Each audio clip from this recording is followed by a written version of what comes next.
just felt I had a calling that I needed to contribute back, and I needed to do something for others who are in a less fortunate position than I'm at.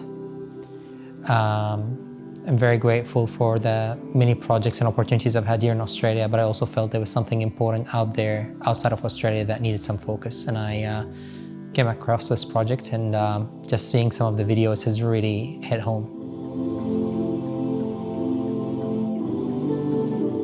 I really wanted to support orphans, and it's just because of a personal thing that has been going with someone.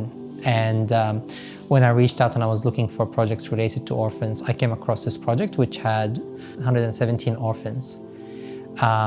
It's a big number, just thinking that some of these kids don't even have a father or a mother figure. But what I liked about this project, it wasn't only about supporting the orphan in their education. It was supporting their primary caregiver as well.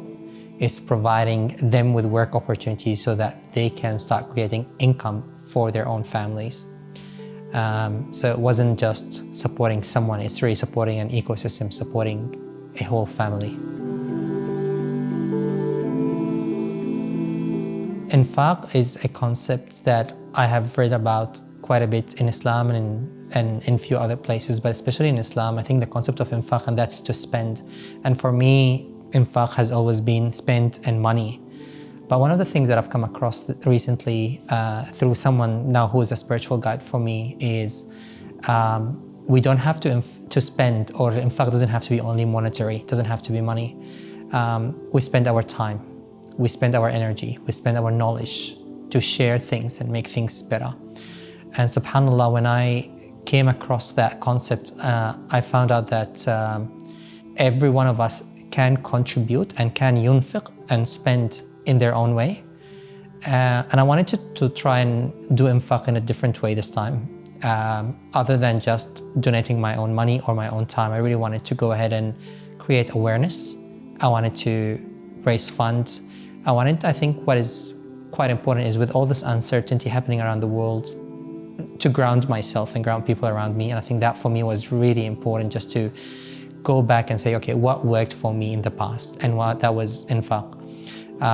So I am doing this, and I want to invite people who are in my network or my circle, whoever is watching, to actually take that chance. Let's just kind of like sit back and reflect and think, when was the last time I did something for someone else?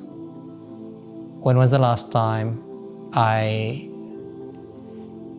said, I'm not gonna eat this because I know someone else can't afford it somewhere else? And just really reflecting on this and say, okay, how about I just treat this $10 or $50 or $100 to someone else and just spend that money over there? And that's what I'm hoping this project will actually do. So this project is happening in a little village which is about 5 hours away from Dhaka, which is the capital of Bangladesh. Based on the videos that I've seen, it's relatively a community of about 200 to 250, or between 200 and 300. And in the village, you have the orphans, the primary caregivers, so mothers most of the time, and some elderly, of whom, it's a really far away, secluded area that you barely have access to health centers, schools, education, job opportunities, employment, and so on. And what I liked about this project is that it's not only supporting someone for, here is a 1 month or 2 month or 1 year kind of funding for you to survive.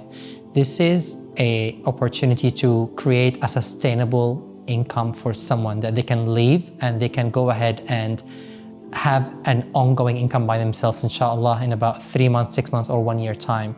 So we're providing educations for the orphans, which is great. That's going to include English and IT and technical basic computer skills.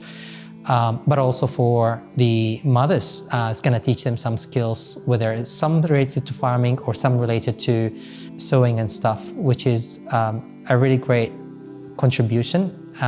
And as much as I love one-time off donations, I love things where we say, don't fish for them, but teach them how to fish. And that for me is something that I'm really excited about for this particular project. Guess the question, why not? I think everyone has an opportunity to contribute to making this earth a better place. we can start with people in need. I feel very privileged and lucky here in Australia in comparison to many other places around the world. And I think having come across this project, just hearing about the contribution and the impact it will have on the kids, on the mothers, and on the ecosystem, the trainers, the people who are going to be impacted, is massive. No amount is too little. Any amount will make a massive, massive difference. I would say if you have donated to your favorite charity or to your favorite project this month or this week, please remember this project in your next donation. And if you haven't, just read some of the stuff and the beneficiaries of this program. You'll make a big difference in someone else's life, sitting somewhere far away, just reflecting back and saying, I don't know where this money comes from, but I'm grateful for whoever did this. So, thank you.